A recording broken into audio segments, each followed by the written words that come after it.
د هفته درباسبویی د روزنامه‌وانeke jin ji destgeha Rodawê kar dike got dema xwest ji Herêma Kurdistanê derbasî Herêma Kurdî li Sûrî bibe diriya deriyê Sêmalka de ew li rastî astengiyê hat ji alî asayîşa Rojavayê Kurdistanê de. Rojnamevan rengîn şer û di vîdyekê de got Rodawê weşand tê de dibêje got ew li rastî lêdanê hat.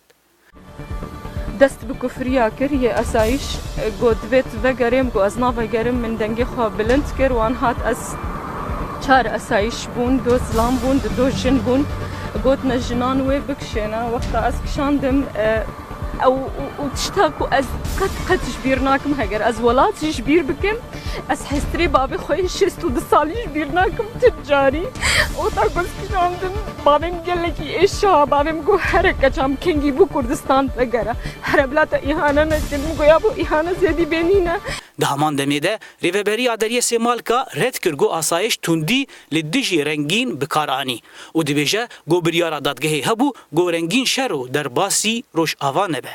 Lê ew vî tiştî razî nebû gotin dikirin xeber didin ew dikirin mecbûr asayîşa jin destê vê girtin ew xistin serê dîsa zîvrandin berqehîkê û teslîmî aliyê dikirin.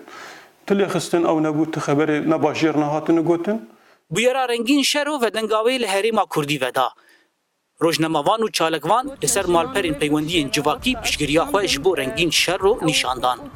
Rojnamevan ciwan teter diriya dengê Amerîka re doz li asayîşa Rojavayê Kurdistanê kir got rêzgirtinê ji mafê rojnamevanan re bigire. Di destpêkê de tiştekî sereke heyî got lêpirsînek çêbibe bûyera bûye ta got wek dibêjin umûr bo dihene ji me re ev ji alîkî de ji aliyê de yani wek dibêjin bêxedin nazar got ev êrîşa hanî bûye ev lêxistin bûyî yan nebûye ev yani qedexekirina rojnamegeriyê ye.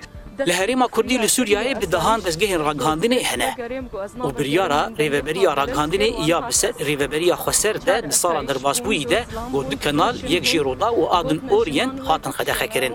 Di encama wê de du nûçegehanên yên va her du kenalan ji herêmê hatin dûrxistin.